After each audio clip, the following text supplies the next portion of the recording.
여러분 오늘도 잘 견디고 계십니까? 김명준의 뉴스파이터입니다. 조금 전에요. 뉴스파이터 타이틀 뜨고 나서 광고 나가는 동안 제가 뭐 했게요? 코인 투자했습니다. 또 방송 마지막에 제가 60초 후에 돌아오겠습니다 하잖아요.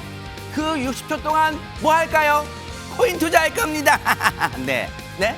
입만 열면 정의를 외치던 앵커가 그래도 되냐고요? 아니 뭐 저는 뭐 투자할 권리 없습니까?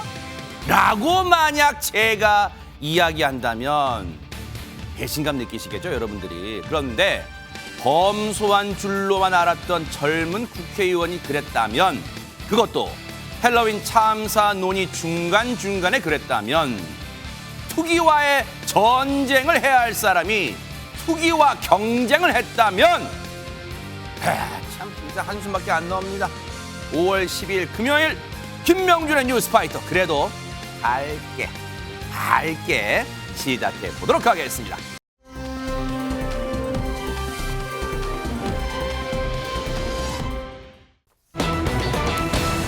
자, 밝게는 시작했는데 이제는요 정말 화가 나서 미치겠습니다. 또 스쿨존 사망 사고 소식입니다. 안진용 기자님.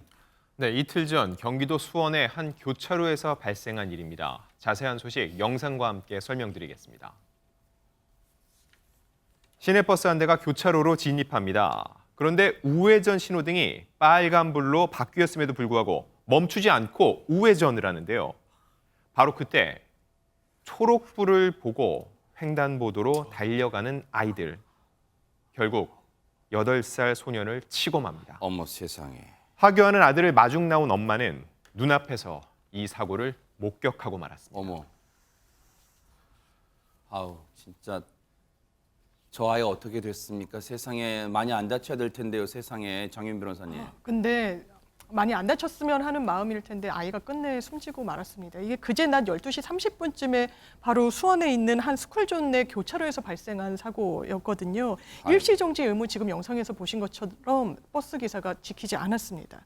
그리고 시내버스가 횡단보도를 건너던 8살 초등학생을 치게 된 건데요. 아이고. 사고 당시에 우회전 신호등 빨간색이었고요. 버스 기사는 이 신호를 무시한 채 속도도 잘 줄이지 않고 그대로 내달렸습니다. 그때 학교 수업을 마치고 나오던 8살 초등학생 조은결 군, 초록불의 횡단보도를 이 어린아이는 교통질서를 지키던 상황이었는데요. 결국 버스에 치이고 말았고요. 은결 군 같은 경우에 심정지 상태로 병원으로 옮겨졌지만 끝내 안타깝게도 사망했습니다. 지금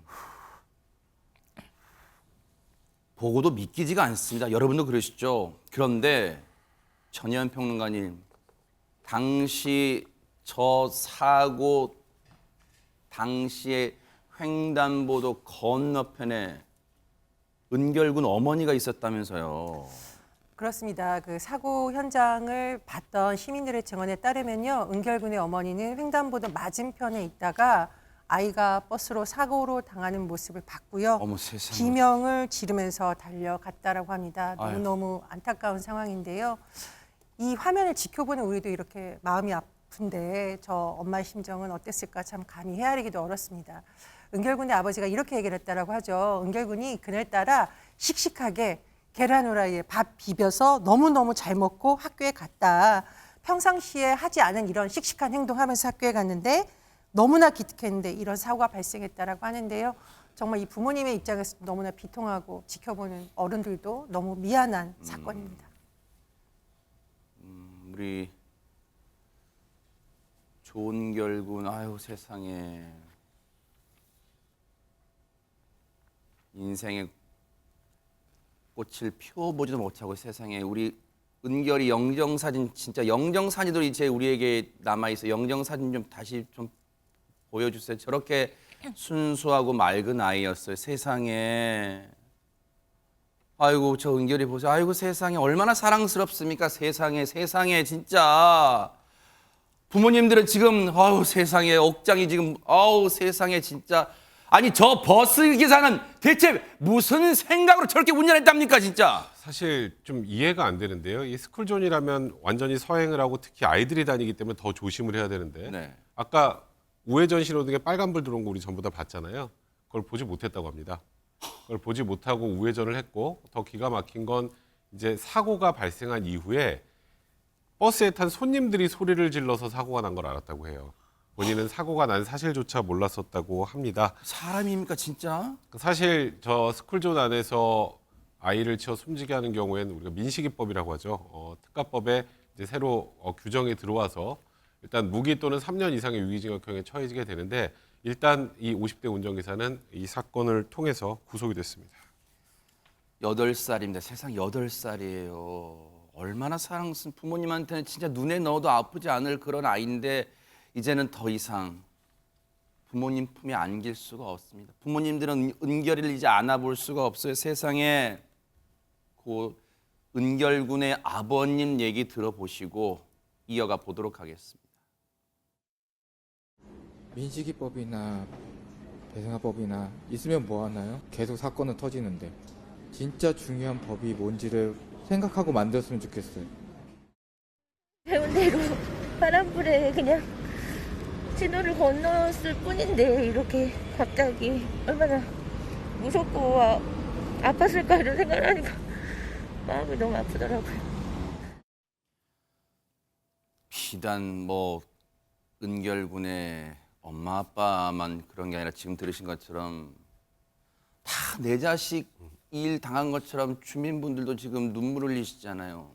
추모하잖아요. 지금 세상에 하재근 평론가님 지금 다 비통함에 빠졌을 것 같아요. 네, 지금 많은 분들이 마음 아파하고 있는데 이 아이가 은결군이 그런 사고를 당했다는 것 자체가 정말 너무나 마음 아프고 기막힌 일인데 더군다나 어머니가 보는 앞에서 그런 일을 당했다는 것이 아유, 세상에. 많은 분들이 지금 내가 당한 일처럼 억장이 무너지는 것이고 그리고 또 자녀가 있는 분들은 내 아이도 이런 위험에 처할 수 있다는 생각을 하니까 더 이 사건에 지금 공분을 하고 비통해하는 겁니다. 그래서 현장에도 좀 어느 시민이 편지를 써서 신호등에 붙여놓으셨다는데 네. 뭐 꽃다운 나이에 피워보지도 못하고 가는구나. 아가야 어른들이 너무너무 미안하다. 마음이 너무 아프구나. 이런 내용을 써서 붙여놓으셨고 저 내용 말고도 현장에 지금 뭐 국화라든가 은결이가 생전에 좋아했었던 인형, 과자 또 다른 추모 글들로 가득하다고 합니다.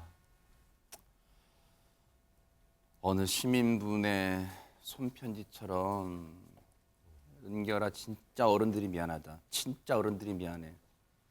정말로 이런 사고가 더는 일어나지 않게 그런 세상을 하루빨리 만들어주겠다고 정말 약속을 하고 싶다.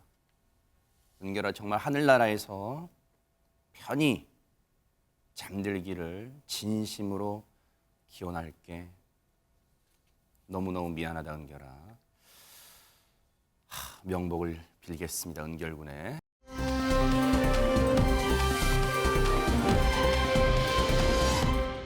자, 그런가 하면요. 이번에 전해드릴 소식은 먼저 영화로 그 장면을 한번 만나볼까 합니다. 보시고 이어가 보도록 하겠습니다. 맷돌 손잡이 알아요? 맷돌 손잡이를 어이라 그래요, 어이. 맷돌에 뭘 가려고 집어넣고 맷돌을 돌리려고 하는데 손잡이가 빠졌네. 이런 상황을 어이가 없다 그래요. 황당하잖아. 아무것도 아닌 손잡이 때문에 해야 될 일을 못하니까. 지금 내 기분이 그래. 어이가 없네. 지금 우리 기분이 그래요. 어이가 없네? 안진용 기자님. 네, 마약 투약 혐의를 받고 있는 배우 유아인 씨. 어제 2차 경찰 소환 조사를 위해 서울경찰청 마포지청에 도착했는데 다시 귀가하는 상황이 벌어져서 경찰 조사 노쇼 논란이 불거졌습니다. 유아인 씨는 현재 프로포폴과 대마, 졸피뎀, 코카인, 케타민 등 총 5가지의 마약류 투약 혐의를 받고 있는데요. 지난 3월 한 차례 소환해 12시간에 걸친 강도 높은 조사를 벌였습니다. 이후 유아인 씨 대마 흡입 혐의는 일부 인정했지만 나머지 혐의는 모두 부인하고 있는 상황입니다. 일단은 혐의는 부인하고 있다고는 하지만 보세요. 다시 한번 좀 전에 그래픽 좀 보여주세요. 와, 대박 사건입니다. 가지가지합니다. 대마부터 시작해서 물론 자기는 대마만 일단 인정했다라 하니까 일단 혐의예요. 혐의는 받는 상황입니다만 프로포폴, 와, 코카인, 케타민 일반인들은 들어보지도 듣도 보도 못하는 뭐 마약들, 와, 졸피뎀. 그런데 장윤미 변호사님 경찰서 바로 코앞까지 갔는데 다시 돌아선 이유가 뭡니까? 바로 취재진이 있었다는 이유에서 경찰서까지 갔다가 발길을 돌렸다는 겁니다. 사실 일반인이라면 상상하기 어려운 부분인 건데요. 이 법률사무소 측, 그러니까 유아인 씨를 대리하는 변호인들이 이런 공식 입장을 내놨습니다. 지금 취재진 기다리는 모습이 그죠? 전 그렇습니다. 모습이네. 원래는 비공개 소환으로 요청을 했다는 거예요. 아하. 그래서 비공개로 출석하는 줄 알고 경찰서에 도착을 해봤더니 취재진들이 와 있었고, 그렇지만 본인들은 조사를 받으려고 했다는 겁니다. 그래서 경찰에 연락을 해서 우리가 다른 출입구로 갈 수 있도록 좀 해달라. 그럼 취재진이랑 맞닥뜨리지 않을 테니까요. 경찰이 그 요구를 받아들이지 않았기 때문에 발길을 돌렸다는 건데요. 네. 그러면서 이런 보도가 왜곡을 하고 있다라고 지적을 했는데, 왜곡은 이럴 때 쓰는 단어는 아닌 것 같습니다. 참 진짜 가지가지합니다. 백성문 변호사님께 먼저 하나 여쭤볼게요. 그러면 이런 거는 비공개로 해달라면 줘야 되는 거예요, 경찰이? 그러니까 비공개 소환 요청을 했는데 기자들이 출석 일자를 안 거죠. 아하. 그래서 이제 취재진이 있었던 건데 사실 지금 뭐 다른 경로 출입할 수 있는 그곳이 저 경찰청이 있는지 잘 모르겠습니다만 그거야말로 사실 특혜죠. 아니 그 아까 조금 전에 이 변호인 측에서 유아인 씨가 단지 취재진을 이유로 출석을 거부하는 것처럼 왜곡된 기사가 보도되고 있다. 이게 어디가 왜곡이 됐죠? 그럼 뭐 어쩌란 결국 얘기예요? 취재진이 그러면? 와서 출석을 안 한 건데 허허. 출석을 거부를 하려고 한 건 아니었다고 왜곡이라는 뜻인가요? 아, 조명이 어두워서. 아, 경찰서 조명이 어두워서. 제가 보기에는 배우 본능 그런 거 지금 아니에요? 이런 행동이 아하. 유아인 씨 측의 대중들에게도 그렇고 법적으로도 그렇게 유리한 상황 같지는 않습니다. 그래서 이 2차 출석은 불발됐지만 어쨌든 3월에 1차 소환 때 그 모습 좀 보시고 이어가 보도록 하겠습니다. 마약 내종 투약 혐의 인정하시나요? 불미스러운 일로 이런 자리에 서서 그동안 저를 사랑해 주셨던 많은 분들께 큰 실망을 드리게 된 점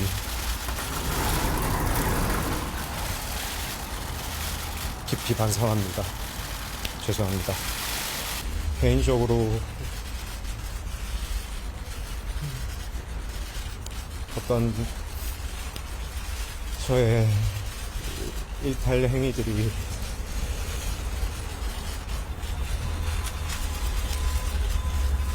누구에게도 피해를 끼치지 않는다 그런 식의 자기 합리화 속에서 그런 잘못된 늪에 빠져 있었던 것 같습니다. 이런 저를 보시기 많이 불편하시겠지만 저는 이런 순간들을 통해 그동안 제가 살아보지 못한 진정 더 건강한 순간들을 살 수 있는 기회로 삼고 싶습니다. 실망드려 정말 죄송합니다. 죄송합니다. 제가 무슨 비아냥거리려고 하는 게 아니라 저는 저때 대체 무슨 말을 하려는 건지 모르겠. 여러분 혹시 좀 전에 들으셨죠? 보세요. 개인적으로 저의 일탈 행위들이 누구에게도 피해를 끼치지 않는다. 그런 식의 자기 합리화 속에서 그런 잘못된 늪에 빠져 있어. 뭐 어쩌라는 거예요 지금? 뭐 어떻게 알아먹으라는 얘기예요? 이거 마치 뭐 영화 대사 읊는 거예요? 근데 전현 평론 당시 1차 소환 때도 제 기억에는 그때도 일정을 조정했었던 거 아니에요? 당시에도 논란이 있었습니다. 지난 3월 24일이었죠. 1차 소환 당시에서도 어떤 일이 있었냐면은 출석 일자가 공개됐다는 이유로 이렇게 소환 조사를 하기 전날 갑작스럽게 일정을 변경을 했고요. 아하. 결국 그 사흘후야 기습 출석을 한 겁니다. 아하. 그리고 저런 입장을 냈었는데 지금 김영진 앵커께서 말씀해 주셨듯이 저 때도 저 일정 변경에 대한 논란이 있었던 데다가 대중 앞에 고개를 숙이면서 한 저 발언도 사실은 무슨 말이냐, 진정성이 있느냐 논란이 된 바가 있습니다. 네. 그리고 이번에 2차 소환 때도 지금 유사한 패턴이 반복된 건데요. 네. 어쨌든 유한 씨 측이 어제 공식 입장을 발표한 거 보면 이 소환이 사실상 공개 소환이 됐기 때문에 출석일자 변경에 대한 협의를 경찰에 요청한 거고, 다음에는 경찰 출석 요청에 응해 성실히 조사받겠다. 이런 뜻을 밝히긴 했습니다. 네, 여기 그래픽 보시면 엄홍식이라는 글자가 갑자기 튀어나와서 뭐지 누구 얘기하는가 유아인 씨의 본명이에요. 참고로 말씀드리면. 그런데 만약에 백성문 변호사님 2차 소환 조사가 정상적으로 이루어졌다면 경찰은 뭘 물어보려고 했을까요? 일단 유아인 씨는 아까 대마 정도, 그러니까 프로포폴하고 대마 정도만 지금 인정을 하는 그런 취지였다고 하는데 일단 그 5가지 마약을 진짜 투약을 했는지 그게 1번이고요. 투약을 했다면 몇 번이나 투약을 했는지. 근데 그게 지나가다가 길거리에서 딱 이게 마약이네 그러고 하진 않을 거 아니에요. 어디서 샀는지, 누구랑 했는지, 심지어 지금 공범이 있다는 얘기까지 나오는 상황이기 때문에 네. 그 부분들에 대해서 조사를 진행을 할 예정이었는데 일단 불발이 됐고요. 일단 뭐 유아인 씨 측에 경찰에서 추가로 소환 일자를 통보는 했다고 합니다. 근데 아직 뭐 확정되진 않았다고 하는데 네. 만약에 유아인 씨가 이번에도 뭐 왔다가 또 기자들이 있어서 못 하겠는데요. 아니면 다른 길 뭐 이렇게 뒤로 오는 길이라도 좀 해주세요라고 했는데 또 거절당하면 사실 그게 소환 불응으로 여겨지게 되면 2, 3차례 소환 불응하면 체포영장이 발부될 수도 있는 그런 상황이고요. 그리고 이 조사를 다 마치면 경찰에서 유아인 씨에 대해서 구속영장 신청할지 여부를 검토한다고 합니다. 유아인 씨한테 끝으로 드리고 싶은 말이 있는데요. 영화 배우시니까 영화로 한번 딱 영화 장면을 한번 말씀드려 볼게요. 한번 보시고 이어가 보도록 하겠습니다. 엄청 긴장을 하면서 봐가지고 지금 해롱해롱한데 아무쪼록 즐거운 시간이셨기를 바랐고요. 좀 약하셨어요. 어우 큰일 났습니다. 말씀하시고 감기의 비결은 약인 거고요. 재밌게 사시네. 근데 죄는 짓고 살지 맙시다.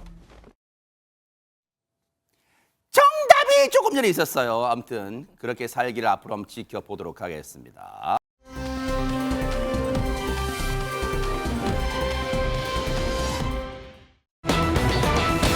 자, 누군가를 따라 산에 갔는데 세상에 이 산이 아닌가비요 하면 얼마나 황당한데 근데 이건 그에 비할 바가 아닌 것 같습니다. 전현 평론가님. 예, 서울 강남의 한 신축 아파트 주인이 겪은 일인데요.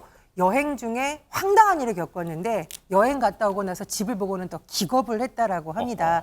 일단 이 사람 여행 중에 휴대전화 앱을 통해서 봤더니 지난 6일 오후 4시 45분에서 10시 사이에 누군가 본인의 집 초인종을 계속 누르는 것을 확인한 겁니다. 그래서 여행 중에 이게 도대체 무슨 일이야 하고 집에 돌아와서 8일 딱 돌아왔더니 현관문을 보고 기절초풍하는 상황을 목격하게 된 건데요. 어떻게 된 상태였냐?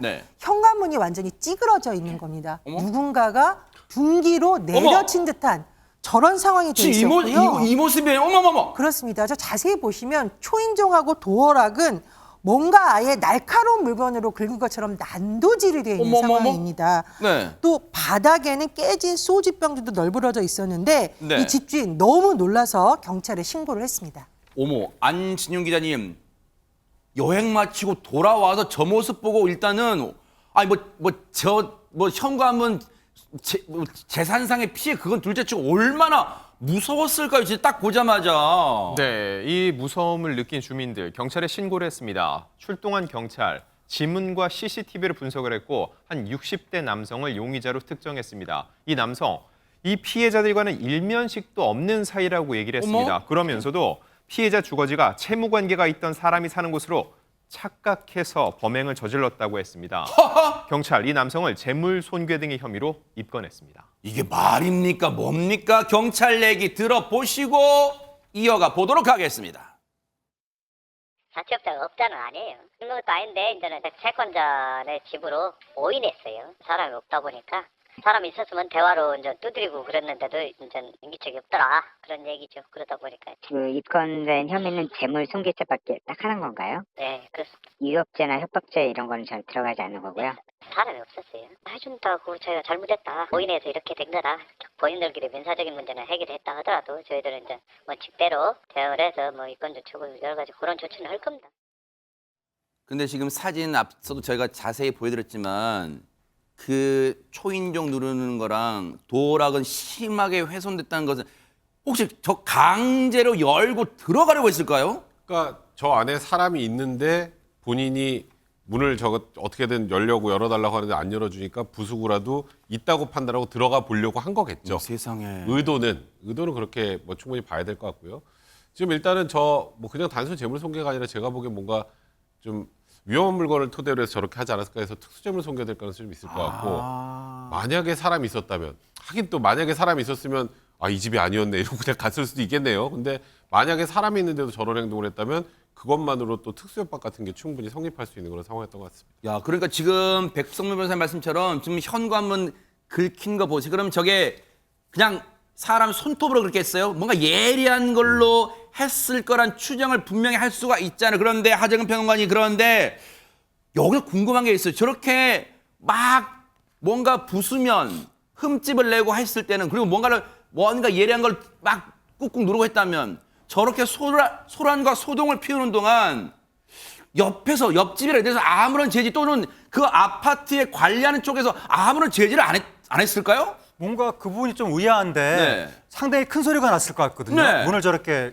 파손하는 과정에서 네. 그때 누군가가 신고를 안 했는지 어쨌든 장시간 동안 저 파손 행위가 이루어진 것으로 보이고 옆에 깨진 술병들도 있거든요. 그 앞에서 아마 술도 마신 것이 아니냐, 또 술병도 깬 것이 아니냐 그렇게 추정할 수가 있는데 네. 저렇게 장시간 동안 저기 술병 있네요, 진짜. 그렇습니다. 네. 저렇게 장시간 동안 누군가의 제지도 받지 않고 저런 일이 이루어졌다면 네. 주변 주민분들이 굉장히 아마 불안해할 것 같은데 이와 관련해서 중앙일보에서 저 아파트에 거주하는 한 주민의 인터뷰 내용을 보도했는데 네. 그 주민의 주장은 처음에 벨이 울렸을 때 세대에서 관리실에 확인을 요청했는데도 네. 이렇다 할 대처를 하지 않아서 범죄를 사전에 막을 수가 없었다라고 주장을 했다고 하고 네. 또 주민이 뭐라고 그랬냐면 만약에 보안이 잘 돼 있었다면 가해자가 들어오기 힘들었을 텐데 네. 구멍이 생긴 것 같아서 불안하다 이렇게 얘기했다고 합니다. 그러니까 주민들의 불안감은 이해가 돼요. 그러니까 해당 아파트는요, 차제에 이런 일은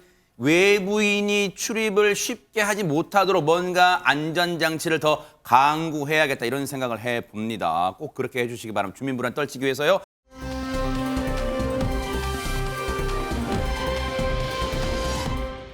자, 그런가 하면 세상에 명함은 뭔가 사업하는 사람이나 직장에 있는 사람이나 좀 필요하잖아요. 근데 명함 한 장 때문에 동네가 발칵 뒤집히는 일이 벌어졌답니다. 하재근 평론가님. 예, 70대 남성이 서울 중랑구에서 지난 4일, 8일에 인근의 중학생, 그러니까 여자 중학생들한테 명함을 나눠줬다고 합니다. 그러니까 70대 노인이 중학생들한테 명함을 준 것 자체도 좀 특이한데 네. 문제는 그 명함에 담긴 내용이 너무 황당했던 거예요. 왜요? 뭐라고 써 있었냐면 네. 그 명함의 뒷면에 네.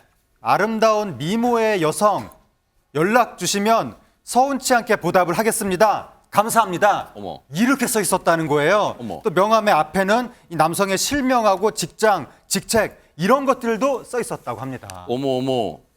전혜연 평론가님, 여중학교 앞이라는 거예요. 그러면 저 명함을 건네받았다면 학생들이 얼마나 기겁했을 거예요, 세상에. 예, 사실 아이들도 기겁을 했고요. 이 사연이 서울 중랑구에 있는 한 아파트 커뮤니티에 알려지면서 학부형들 사이에서 지금 난리가 난 상황이라고 그래요? 합니다.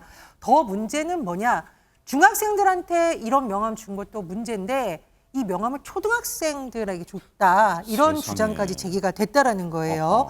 그래서 주민들이 지금 아이들한테 이 명함 받지 말라라고 해라. 지금 당부를 하고 있다라고 하는데 왜냐하면 저 명함에 저 남성의 실명과 연락 가능한 전화번호까지 적힌 것으로 지금 전해지고 있거든요. 네. 아이들이 혹시나 호기심에 전화를 해볼 수도 있습니다. 그래서 주민들이 더 분노하고 있다라고 하는데 참 이런 소식을 듣 때마다 물론 부모님들이 이제 당부하고 아이들에게도 교육을 시켜야겠지만 왜 저런 행동을 했는지 좀 소름 끼치고 어른들이 행동을 많이 반성했다는 생각을 하게 됩니다.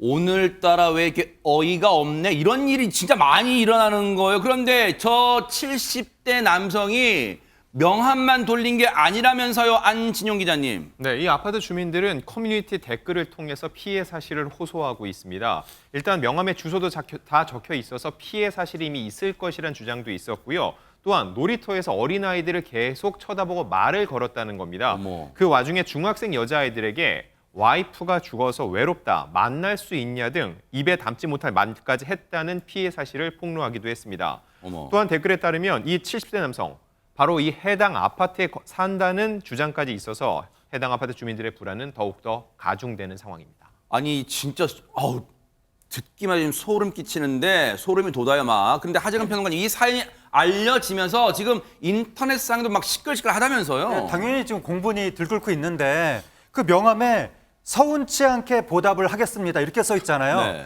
그런 대목을 보고 학생들이 혹시나 또 호기심에 연락을 할 수도 있거든요. 그럼 어떤 일이 벌어질지 알 수가 없으니까 네. 많은 사람들이 지금 공분하면서 네. 저런 사람들 때문에 무서워서 아이 키우겠냐. 동네를 돌면서 아이들을 지켜야 된다. 네. 이런 의견들을 내놓고 있습니다. 아니 시청자분들 중에 장유민 변호사님 네. 저런 몹쓸 남성 신원 공개하자 막 연락처도 공개하고 딱 그럽시다 막 그런 의견 나올 수 있을 것 같아요. 그런 의견 나오고 있죠. 실제로 해당 커뮤니티에서도 댓글 대댓글의 형식으로 이 명함 공개하자라는 의견도 올라오는데요. 네. 거기에 또 아니 이거 혹시 개인정보법 위반 혐의로 처벌받는 거 아니야? 남의 명함이기 때문에 이런 그 대화들이 오고 간다라고 하는데요. 개인정보보호법의 명함을 어떻게 해야 된다라고 딱 규정하는 그 조항은 없습니다. 아하. 다만 행정안전부에서 발간한 개인정보 표준 지침에 따르면 명함을 주고받을 때는 그 의도가 있는 거잖아요. 아하. 원래는 통상적으로는. 그래서 그것을 벗어난 동의가 있었다라고 추정되는 범위를 벗어나는 용도로 사용해서는 안 된다라는 지침이 있기는 한데 네. 이거는 범죄의 소지도 있어 보이고 아하. 굉장히 위험하기 때문에 공개하는 것도 좀 무방하지 않을까 개인적으로 생각합니다. 근데 백성문 변호사님 지금 걱정만 하고 있을 게 아니라 이 남성의 행동 범죄로 볼 수는 없어요? 일단 이 남성 경찰에 조사를 받았습니다. 네. 일단 인근 주민들이 70대 치매 증상이 있는 할아버지가 이상한 명함 같은 걸 돌리고 있다. 그래서 경찰이 임의 동행을 했다고 하는데 네네. 일단 입건한 죄명, 그러니까 완전하게 입건을 할지 여부에 대해서는 아직 명확하지 않은데 조사만 한 상황인데요. 죄명을 굳이 따지자면 미성년자 약취인 혐의가 될 것 같은데 저게 무슨 말이냐면 네. 어렵죠. 네네네. 그러니까 우리가 이해하기 쉬운 말은 유괴입니다. 유괴하려고 한 것인지. 이제 그 뜻인데요. 일단은 아까 진짜 저 70대 노인이 이제 치매에 걸려서 저런 행동을 했다면 본인 행동을 이해하지 못했다면 형사처벌 대상이 되지는 않을 거고요.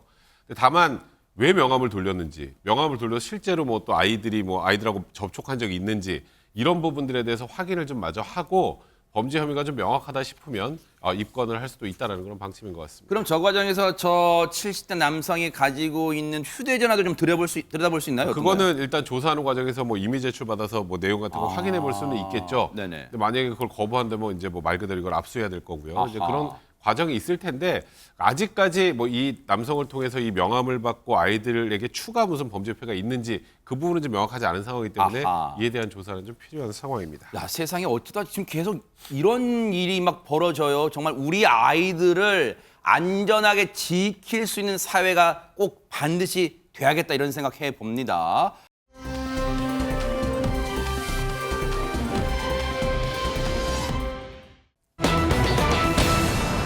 보세요. 제목 보세요. 제목이 심상치가 않은데 대체 무슨 일이 일어나는 걸까요? 전현 평론가님.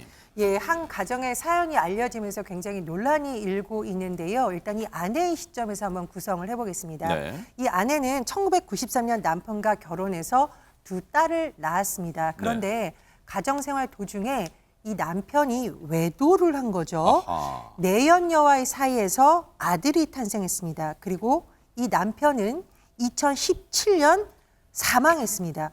그런데 네. 여기서부터 문제가 더 커진 겁니다. 어허. 이 내연녀와 아들, 이 아들은 이제 내연녀 사이에서 태어난 아들이죠. 네. 이 두 사람이 본인, 이 아내나 딸들과 협의 없이 남편의 유해를 한 납골당에 봉인을 하게 된 겁니다. 봉안을 했어요. 네.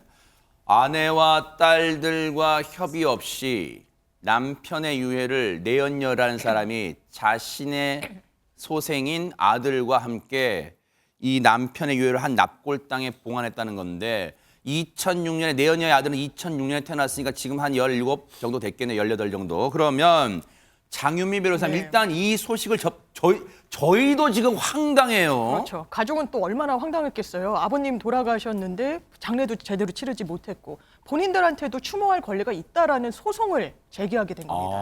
정식 소송 명칭은 유해인도 소송. 그러니까 아버지를 화장을 했지만 그 유해를 우리에게 인도하라는 취지예요. 그 내연녀 그리고 이 모셔져 있는 납골당을 상대로 이 소송을 제기한 건데요. 네. 1, 2심 모두 아들의 손을 들어주게 됩니다. 그럼 내연녀 쪽 그렇죠. 들어줬다는 거예요? 거기에는 이유가 있습니다. 어머 왜요? 판례에 근거해서 1, 2심, 하급심에서는 이 결론을 도출했던 건데요. 네. 2008년도에 확립된 판례는 내용이 이렇습니다.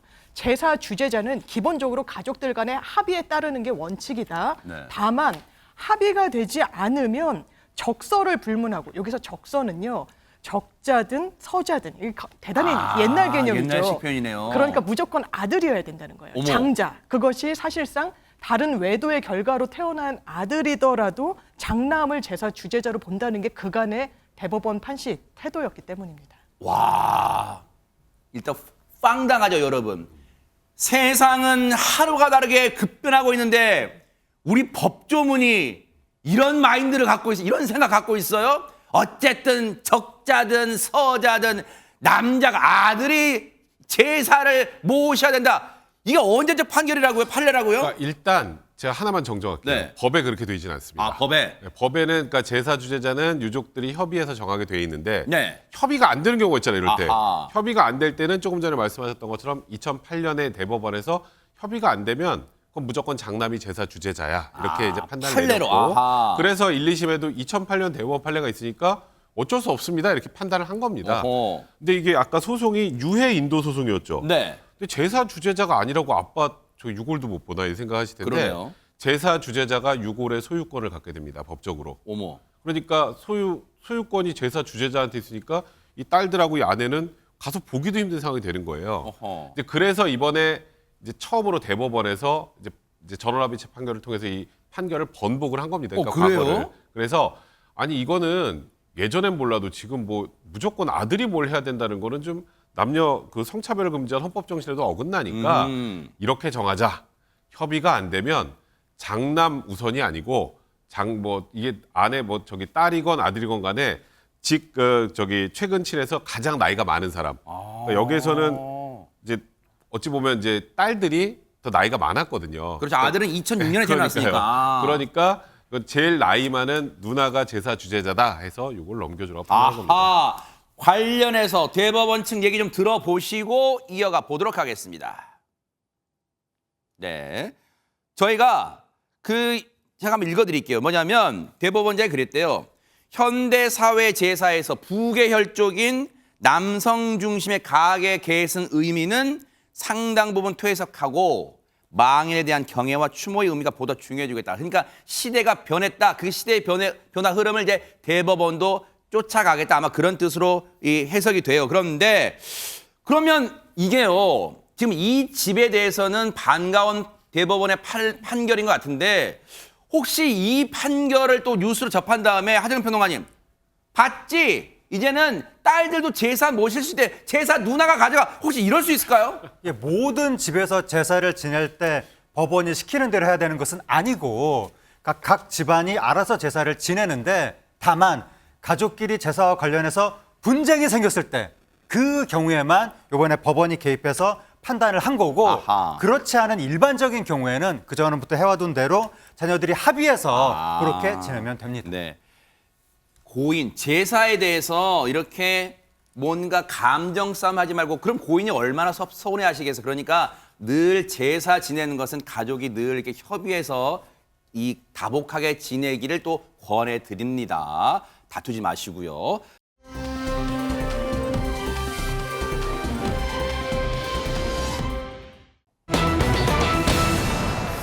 자, 하천에서 누군가 새를 찍고 있는데 지나가던 분들이 그 새를 찍고 있는 분 다 알아봤대요. 이상하죠? 누굴까요? 영상을 만나보시고 이어가 보도록 하겠습니다.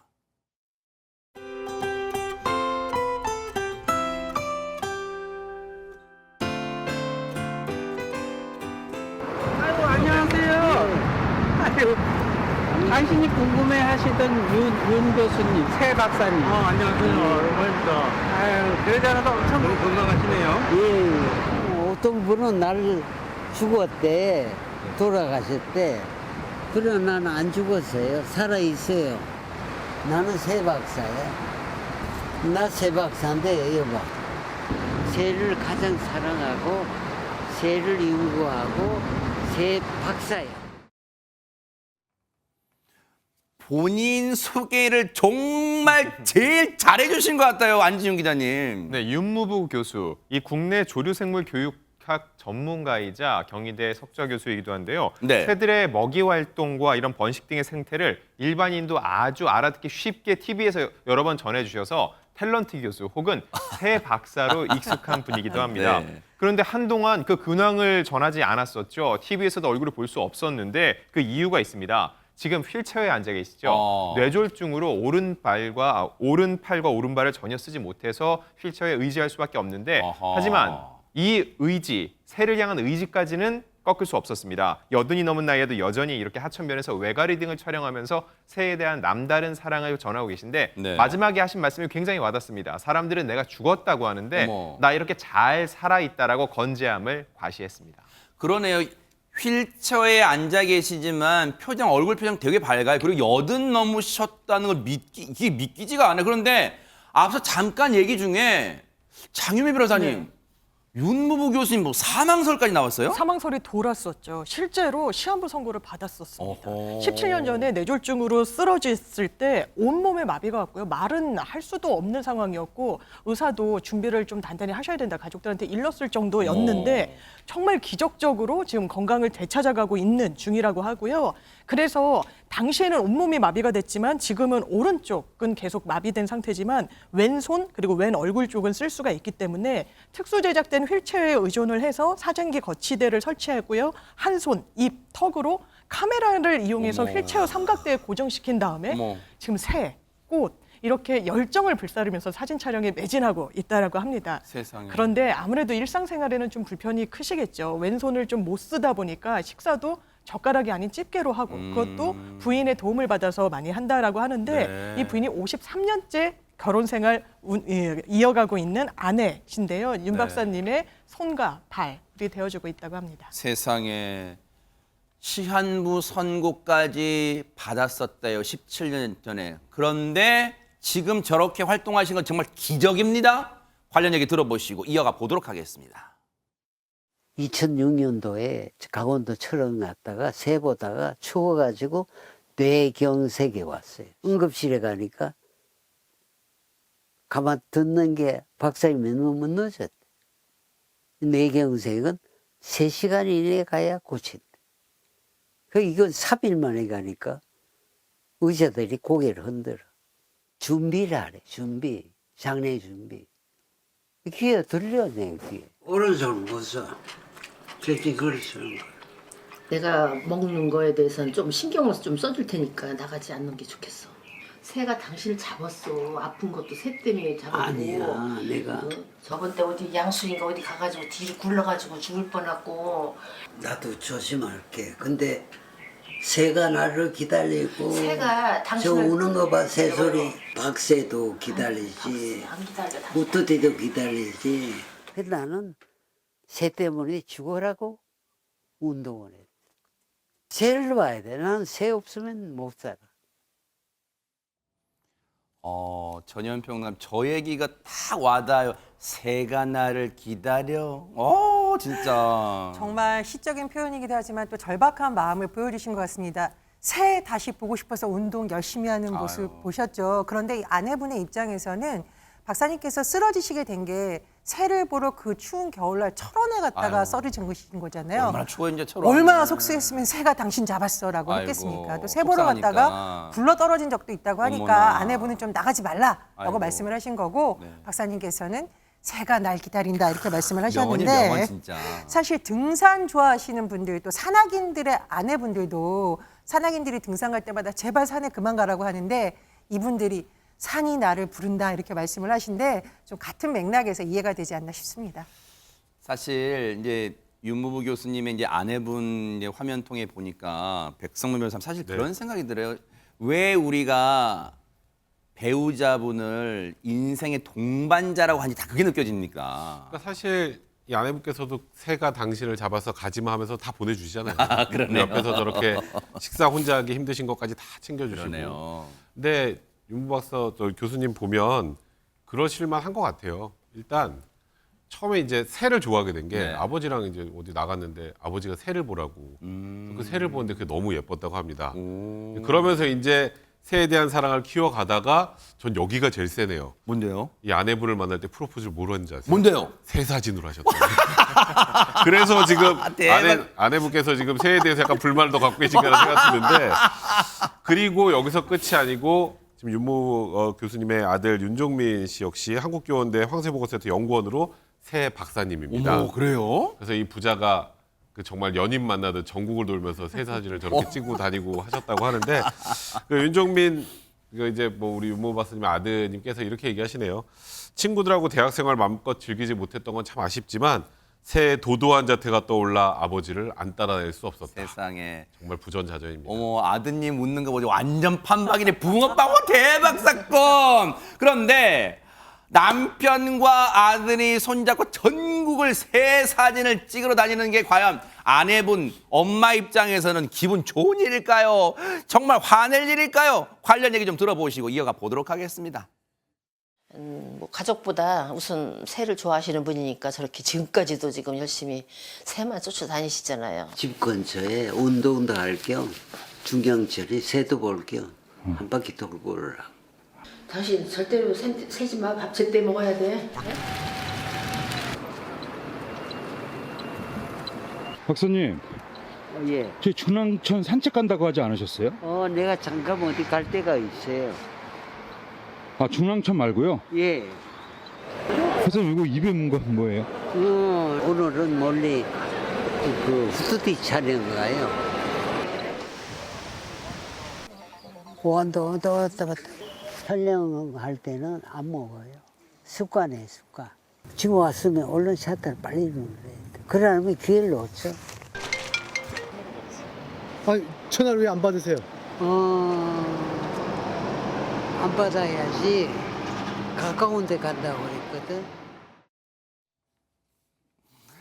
지금 평론가님, 어릴 때 이 엄마들이 아기들한테 어디 멀리 가지 말고 놀아 막 그런 느낌이에요. 예, 어머니가 보통 아이들한테 멀리 가지 말라고 하는 게 사고 당할까 봐 네. 걱정해서 그런 건데, 지금 윤무부 교수님도 한쪽에 편마비가 왔다는 거잖아요. 네. 거동이 불편하다는 건데, 근데 새를 보러 가실 때 보면 좀 이렇게 완전히 포장도로도 아니고 그런 데도 많이 가시잖아요. 네. 그럼 또 사고를 당할 수도 있으니까. 네. 아까 사모님이 얘기할 때 지난번에도 양수린가에 가서 뒤로 굴러서 큰일 아이고, 당할 뻔했다고 아우, 그러셨잖아요. 세상에. 항상 뭐 노심초사 걱정을 하실 것 같고, 네. 윤무부 교수님이 또 얘기한 게 새를 보면 배도 안 고프다. 어머. 보이면 얼른 셔터를 눌러야 아이고, 된다. 세상에. 새는 사람 말을 안 듣는다. 그러니까 새가 사람한테 안 맞춰주니까 내가 새한테 맞춰야지, 이렇게 말씀을 하신 것 같은데, 문제는 배도 안 고프다고 하신 거 보니까 끼니도 잘 안 챙기시는 것 같고, 근데 추정컨대는 윤무부 교수님이 지금 약을 드시지 않을까라고 추정이 되는데, 끼니도 안 챙기신다는 건 약도 안 드실 수도 있는 거 아니에요. 네. 이러면 가족 입장에서 너무 걱정이 되는 건데, 아하. 그런데도 윤무부 교수님은 새는 나한테 생명과 같다. 새는 나는 새와 함께 살 것이다. 새 없이는 살 수 없다. 이렇게 말씀하시니까 네. 사모님은 걱정이 크실 것 같습니다. 그러니까요. 그래도 새들과 함께 지내는 모습 윤무부 교수님 정말 행복해 보이고요. 그리고 윤무부 교수님 덕분에 이 땅에 대한민국의 모든 새들도 행복하지 않을까. 왜? 자신의 존재를 알아주는 사람이 있으니까요. 잘 행복한 모습 잘 봤습니다. 힘내시기 바랍니다.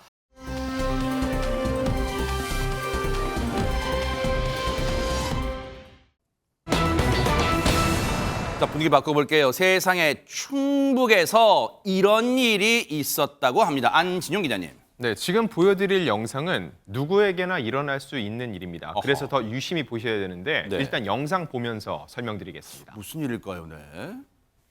이곳은 충북 청주입니다. 대낮에 은행을 찾은 한 남성. 그런데 어딘가 불안해 보입니다. 통장을 건네고 기다리는 동안 고개를 푹 숙이고 있는데요.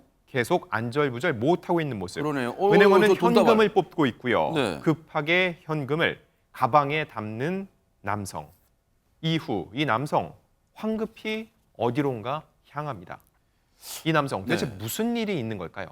그러니까요. 아니, 하재근 평론가님. 일단 우리가 퍼뜩 드는 생각은 열심히 저축했던 돈을 만약에 찾는 거라면 기분이 막 좋아야 될 텐데 막 고개 숙이고 막 절망하는 모습이 CCTV에도 잡혀요. 예, 굉장히 안절부절하는 것 같은 네. 그러한 느낌인데, 저 남성이 딸이 있다고 합니다. 네. 아버지인데, 아하. 그런데 갑자기 전화가 왔다는 거예요. 네.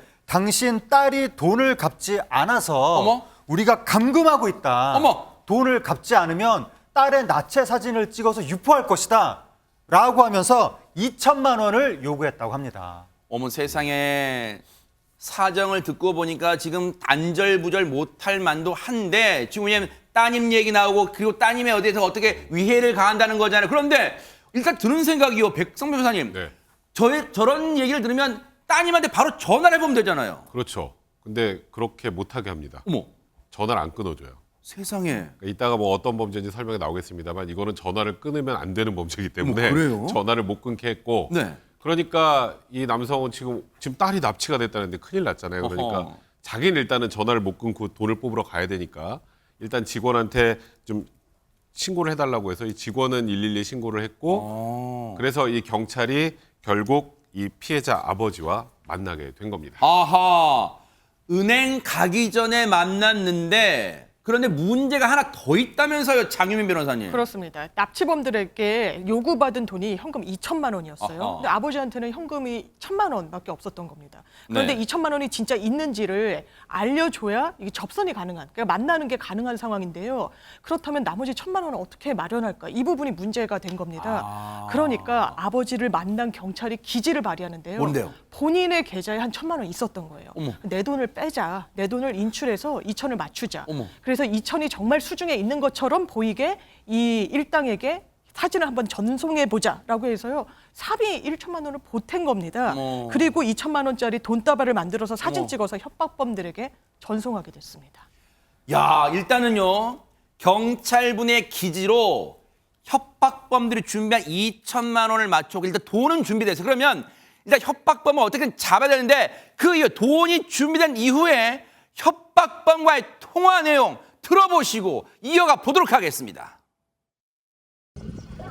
예. 은행에서 멀리 나왔습니까? 예, 은행에서 나와서 한 1시간 반 정도 걸릴 것 같아요. 한 1시간 반 정도? 예. 내가 여기에 찍어보니까 70km 되는데 1시간 정도 되느냐? 지금 제 심정이 운전을 빨리 할 수 있는 심정이 아니잖아요. 그렇잖아요. 딸이 잡혔는데 그거는 감안을 해주셔야죠. 이거는 이제 걱정 안 해도 되고 딸 방면에 대해서는 예. 휴대폰 귀에 대고 있고 한 7분, 20분 잠깐만 기다리십시오. 알죠? 예, 배터리가 많지가 않아요. 배터리가 차에서 충전 못합니까? 예, 알았어요. 찾아볼게요. 충전기 있는지. 예. 뽑아놓고, 예. 뽑아놓고 7분, 20분 잠깐만 기다리십시오. 이거 핸드폰 내비게이션을 켜야 되는데 차 안에 내비 있잖아요. 차 안에 내비. 어머 세상에, 지금 영상 보셨 집요하게, 진짜 집요하리란 만큼 전화를 못 끊게 하네요, 진짜. 그렇습니다. 지금 이동하는 도중에도 다른 곳으로 전화를 못하게 하려는 것으로 보이고요. 어쨌든 경찰의 도움으로 인해서 2천만 원이 있는 돈 사진을 보여주니까 이제 납치범들이 어디서 만나자 이렇게 장소를 알려준 겁니다. 아하. 그래서 드디어 이 아버지 이동하게 되었는데요. 네. 어떻게 되었는지 영상으로 같이 보시겠습니다. 또 있어요. 네, 보겠습니다. 자, 납치범과 만나기로 한 시청 앞입니다. 네. 아버지가 약속했던 돈 가방을 들고 기다리고 있고요. 반대쪽 잘 보시면 빨간색 차림의 여성이 걸어오는데 네. 바로 납치범 일당입니다. 어머. 두 사람이 만나 잠시 얘기를 나누고요.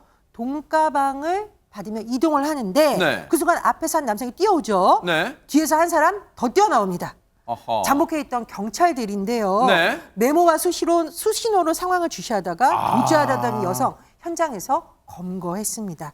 경찰 확인 결과 걱정했었던 따님도 다행히 집에 있었던 것으로 확인되었는데요. 세상에. 정말 큰일 날 뻔한 상황이었습니다. 야, 일단은 저 납치범 협박범들을 잡은 것도 중요하지만 아버지 입장에서는 따님이 무사하다는 말에 그 순간에 세상에, 안지훈 기자님, 다리에 몸에 힘이 딱 풀렸을 것 같아요, 세상에. 네, 맞습니다. 저희도 소개해드리면서 이런 결론을 말씀드릴 수 있어서 너무 다행인데요. 하지만 저 범죄자들은 반드시 잡아야 되죠. 일단 저 40대 여성, 이 보이스피싱 조직 현금 수거책입니다. 아하. 이미 대전과 세종 등지에서 2차례 동종 전과가 있는 것으로 확인이 됐습니다. 어머. 그리고 저 여성을 조정한 그 또 보이스피싱법이 중요하죠.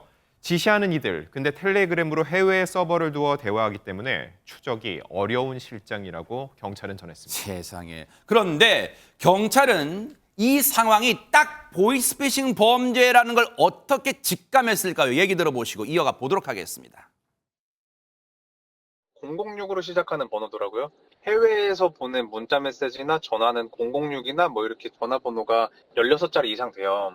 그 번호를 보고 전화를 끊으라 이렇게 말을 했는데 전화를 끊지 말라고 한다. 끊으면 계속 전화가 온다. 이렇게 해서 그럼 제가 같이 들었더니 전화 끊지 못하게 협박하면서 겁을 줘서 돈을 출금을 해서 가지고 오게끔 하는 방식이라고 판단을 했고요. 그래서 그로 인해 제가 만약에 피해자한테 1,000만 원을 보내더라도 현금 출금을 할 수 없는 상황임을 알아서 그런 확신이 있어서 1,000만 원을 보냈었습니다. 와, 진짜 경찰분의 기지 덕분이에요. 그런데 앞서 CCTV 보니까 지금 전후 사장을 이제 우리가 지금 이제 따님도 무사하고 협박범도 잡아서 그렇지. 저 CCTV 상에 보세요. 진짜 당시 아버지가 고개 푹 숙이고 백성별 진짜 절망했을 것 같아요. 사실 이거 굉장히 고전적인 수법의 보이스피싱입니다. 어허. 그러니까 뭐 딸을 납치했다, 뭐 지금 부인을 납치했다, 뭐 이러면서 전화를 하는데 확인만 해보면 금방 이제 확인이 되는데 네. 그래서 전화를 저렇게 못 끊게 하는 거거든요. 사실 저런 전화 오면 전화 끊고 확인해 보시는 게 제일 좋습니다, 일단. 근데 그게 쉽지가 않으니까 그러니까요. 그런데 네. 막 딸 목소리랑 비슷한 여자 목소리도 막 들리고 그래요. 저런 데 보면. 근데 경찰 입장에서는 아까 그 전화번호 찍힌 거나 이런 거 보면 보이스피싱이라는 걸 거의 명확하게 알 수 있는 그런 상황이란 말이죠. 근데 다만 이제 이런 보이스피싱의 가장 안타까운 건 네. 총책을 잡기가 너무 어렵다는 겁니다. 그래요? 해외에 있기 때문에. 그러니까 지금 뭐 저 아까 여성 같은 경우는 현금 수거책이라고 하는데 저 여성 나는 잘 모르고 돈만 가지고 왔어요라고 해도 중하게 처벌받을 수밖에 없고요. 다만 저 여성이 지금 이게 한 건인지 여러 건인지 체크를 해봐야 될 거고 그리고 통상적으로 보이스피싱범 현금 수급책은 은행 가서 그냥 현금만 인출해서 갖다 주는 정도라 진짜 모르는 경우들이 종종 있어요. 뭐 고액 아르바이트라고 생각해서. 예. 근데 지금 저 남성을 직접 만나서 저렇게 돈을 받는 그런 역할이라면 단순한 우리가 아는 일반적인 현금 수거책보다는 조금 윗선이라고 판단이 들어서 좀 집중적으로 수사를 해봐야 할 것 같습니다. 네. 아버님, 따님 무사하고 이제 그러니까 더 다복하게 사시고요. 그리고 정말 경찰분 잘하셨습니다. 충북 진천경찰서 지능범죄수사팀의 지현철 순경님과 동료 선후배 형사 여러분들 정말 큰일 하셨습니다. 저희가 감사의 박수를 보내드리겠습니다. 멋지십니다.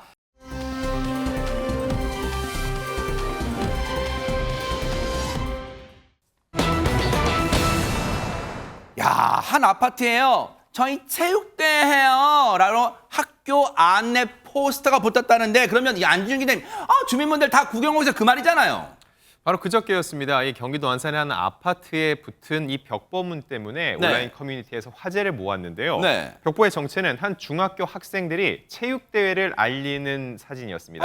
지금 보시는 바로 저 사진인데요. 네. 5월 12일에 열리는 체육대회로 소음이 발생할 수 있으니 잠깐만, 5월 10일 오늘이에요? 네, 오늘 대박 사건! 이미 진행이 됐을 텐데요. 네. 아파트 주민들에게 소음이 발생할 수 있으니까 미리 양해를 구한 겁니다. 근데 그 다음 내용이 더 귀엽습니다. 열심히 응원하고 내일부터 다시 열심히 공부할게요. 하루만 양해해 주세요라는 문구였는데 아기자기한 그림은 덤이었습니다. 아이고 세상에, 우리 아이들 이렇게, 물론 가끔 뉴스파이터 통해 철딱선이 없는 아이들도 있습니다만 우리 아이들 이렇게 순수하고 착합니다. 근데 5월 10일 어머 대박, 오늘인데 아니 전현평론가님, 아이들이 지금 체육대회를 하는데 소음 때문에 좀 죄송하고 참아주세요. 학교랑 아파트가 얼마나 붙어있길래 그러는 거예요? 이제 뭐 자료화면을 보실 텐데 지도상으로 보면 한 블럭을 두고 아파트하고 이 학교가 있습니다. 그럼 사실 평소에 수업할 때의 소리는 크게 나지 않겠지만 우리가 이런 체육 행사하면 단체로 응원을 하는 경우가 있잖아요. 어머. 그러면 그 소리가 사실 들릴 확률도 있고. 잠깐 요거 볼게요. 예, 저 중학교를 어머 제 단지가 에어싸고 있네요. 대박 그렇습니다. 어머. 그리고 또 왜 우리가 이제 체육대회 하다 보면은 뭐 확성기를 쓰기도 하고 뭐 호루라기 쓰기도 하고 어떤 학교들은 뭐 이제 부부젤라라고 해서 뿌뿌 소리 나고 꽹가리 치고 하니까 학생들 입장에서는 이날 하루는 좀 양해해 주세요라고 이렇게 귀엽고 이런 글을 올린 것으로 보입니다. 어머 세상에. 근데 저 중학생들이 마냥 어린 줄만 알았는데 어떻게 저렇게 안내문을 붙일 생각을 했을까요? 뉴스파이터 제작진이 또 어떤 제작진입니까? 아이들과 통화해봤어요. 한번 들어보시고 이어가 보도록 하겠습니다. 저희 학생회에서 체육대회 진행할 때 발생하는 소음에 대해서 양해를 구하고 글자 제작을 하게 되었는데요. 몇십 장 그렸는데 컴퓨터로 글로 써봤는데 저희의 그 마음이 잘 전달이 안 되는 것 같아서 크레파스로 직접 그리고 글도 다 손글씨로 썼어요. 아파트 안에 학교가 있다 보니까 본인 팀이 이겼을 때 많이 응원하기도 하고 아무래도 응원 소품 같은 것도 많이 준비하다 보니까 관리사무소를 통해서 아파트에 벽보를 붙인 건데 되게 좋게 봐주셨고 되게 귀엽게 그렸다고 해주셨던 걸로 들었어요. 피카소 그림 저리 가라. 와, 정말 잘 그렸어요. 근데 야, 이 사연 접하고 누리꾼들도 아마 진짜 칭찬 일색일 것 같아요. 네, 말 그대로 칭찬 일색입니다. 지금 좀 간단히 소개해드리면 네네. 아유 귀엽게 그림까지 그려놨네. 근데 전 다음 게 제일 좋더라고요. 뭔데요? 당연하게 생각하지 않고 미리 양해 구할 생각을 하다니 학생들이 너무 기특하다. 어릴 때부터 남의 불편을 헤아릴 줄 안다면 아주 올바르게 클 것 같다. 근데 마지막은 조금 씁쓸하네요. 왜요? 이제 학교 체육대회도 양해 구해야 하는 세상이 됐다. 요거는 제가 보기에 좀 핀트가 어긋난 댓글이 아닌가 싶은데 네. 저는 그런 생각 들더라고요. 요즘에 우리 층간소음, 벽간소음으로 막 살인사건도 나고 온갖 이웃 간의 분쟁들이 다 나오는데 네. 저렇게 남을 배려하는 마음을 가지고 있다면 위에 아이들이 좀 뛰어도 밑에서 아유 그래도 오늘은 잘 놀고 있구나라고 웃으면서 할 수 있지 않을까라는 생각이 좀 들어서 어른들이 저 학생들한테 좀 본받아야 되지 않을까라는 생각도 그러네요. 해봤습니다. 지금 시각이 5시 16분이니까 아마 지금쯤은 체육대회가 잘 끝났을 것 같아요. 오늘 하루 오늘만큼은 공부에서 해방돼서 마음껏 즐겨서 우리 아이들 정말로 잘 씻고 밥도 저녁도 잘 먹고 또 내일 주말을 또 준비하는 그런 아이들이 청소년들이 되길 바라고요. 우리가 마냥 어린 줄만 아는데 우리 이런 아이들이 있기 때문에 대한민국의 미래가 정말 밝다 그런 생각을 해봅니다. 정말로 감사해요, 우리 학생들.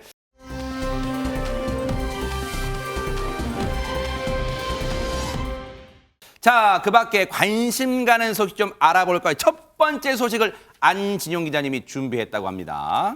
네, 지난 2일 오전 8시 반쯤이었습니다. 전북 임실의 경찰서로 실종 신고가 접수됐습니다. 네. 한 할머니가 사라졌다는 신고였는데 중요한 건 이 할머니가 치매를 앓고 계셨기 때문에 가족들의 걱정은 더욱더 클 수밖에 없었습니다. 아이고. 당시 할머니는 위치 추적기와 비슷한 배회 감지기를 하고 있던 상황이었지만 경찰은 위치를 특정하기가 어려웠다고 합니다. 결국 경찰은 3시간 넘게 할머니를 찾기 위해 지역 곳곳을 수색했지만 할머니를 찾기는 쉽지 않았습니다. 아이고, 어떡합니까? 세상에 지금 3시간 넘게 할머니를 수색했어요. 전현 평론가님. 그렇습니다. 경찰이 정말 어렵게 수색을 해서 할머니를 찾았는데요. 할머니가 발견된 곳이 정말 놀랍습니다. 전북 임실군에 위치한 봉화산 정상 부근이었는데 무려 해발이 473m입니다. 할머니가 실종된 시간이 오전 8시 반쯤이고 3시간 뒤에 찾았으면 다행히 경찰분들이 낮에 이 할머니를 발견한 거죠. 그런데 만약에 시간이 길어져서 해가 졌거나 어두워졌으면 어땠을지 너무 걱정스러운데요. 할머니가 몸에 착용하고 있던 이 치매 환자 전용의 배회 감지기, 이제 GPS가 착용이 돼 있어서 치매 환자분들의 위치를 보호자나 이 가족들이 추적할 수 있는 장치거든요. 근데 이 장치가 많이 도움이 된 것으로 전해지고 있습니다. 천만다행. 근데 어쨌든 산 정상에서 발견될 줄 누가 상상이나 했겠습니까? 경찰분들의 집념 덕분인데 그때 당시 당시 장면 좀 보시고 이어가 보도록 하겠습니다. 거기가 우선 할머니 분의 집 뒷산 정도로 되는 산이거든요. 평소에 그 방향으로 운동을 다니신다는 그런 소식도 들었고, 거기가 경사가 되게 가파른 곳인데 손발을 떨고 무서워서 못 내려오고 계셨거든요. 할머니, 아이고. 그래, 좀 쉬실까? 경사가 급해가지고.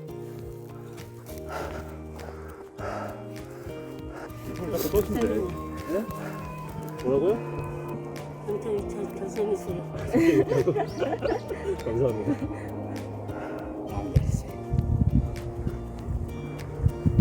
집에 가셔야지. 가서 물 마실게요.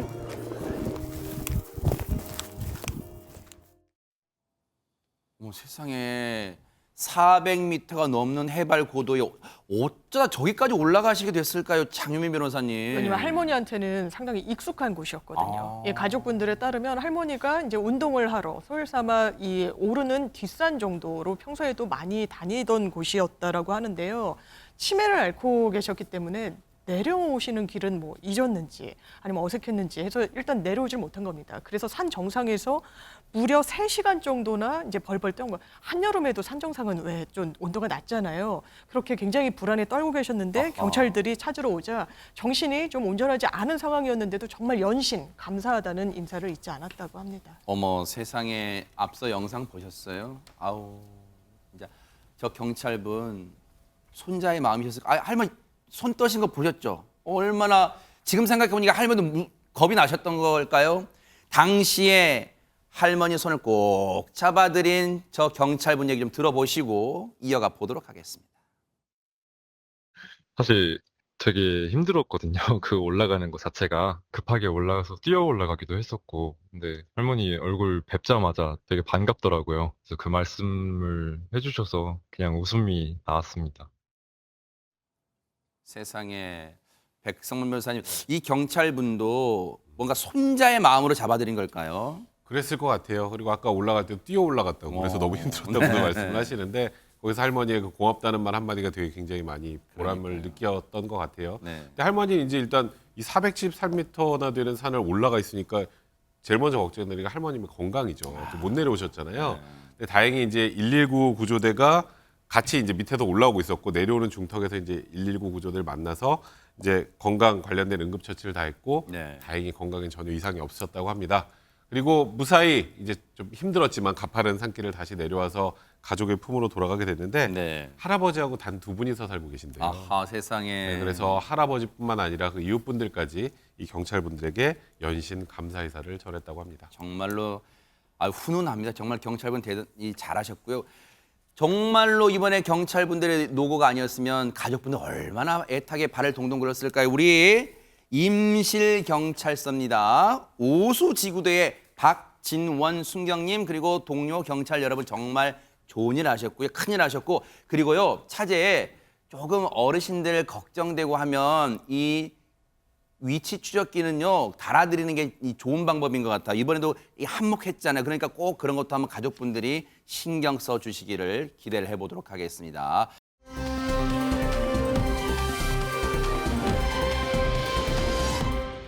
자, 이제 관심 가는 나라박 소식 좀 알아볼까요? 첫 번째 어느 나라로 가볼까요, 장유민 변호사님? 바로 인도로 가보겠습니다. 어허. 인도 하면은 길에 소들이 막 어슬렁어슬렁 다니는 모습 익숙하실 그런다면서요, 텐데요. 네. 이게 꽤 흔한 모습이기도 한데 이번에는 단순히 소만 나타난 게 아니었습니다. 어머. 영상으로 한번 보시죠.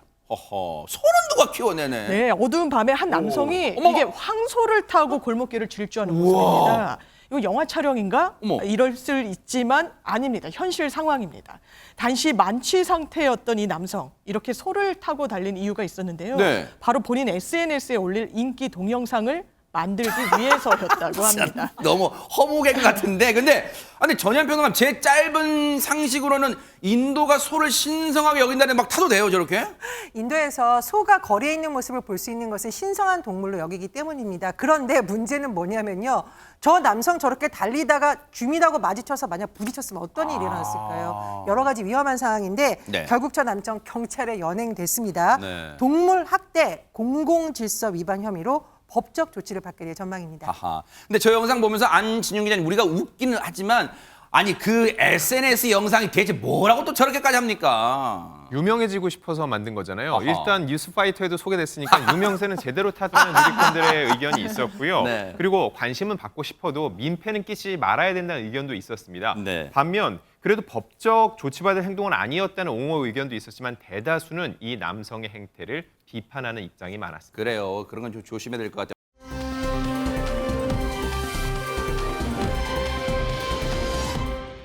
자, 인도 찍고 다음은 어느 나라로 가볼까요, 장유미 변호사님? 바로 미국 오하이오주입니다. 한 식당에서 시민들이 여유롭게 식사를 즐기고 있고요. 테라스에 앉아서 뭐 음료도 마시고 있는데 네. 이게 바로 시민들을 덮칩니다. 무엇이었을까요? 어머, 뭘까요? 영상으로 한번 보시죠. 손님들이 테라스에 앉아서 식사를 하고 있는데요. 네. 그 순간 바로 차 한 대가 이렇게 어머머! 돌진을 합니다.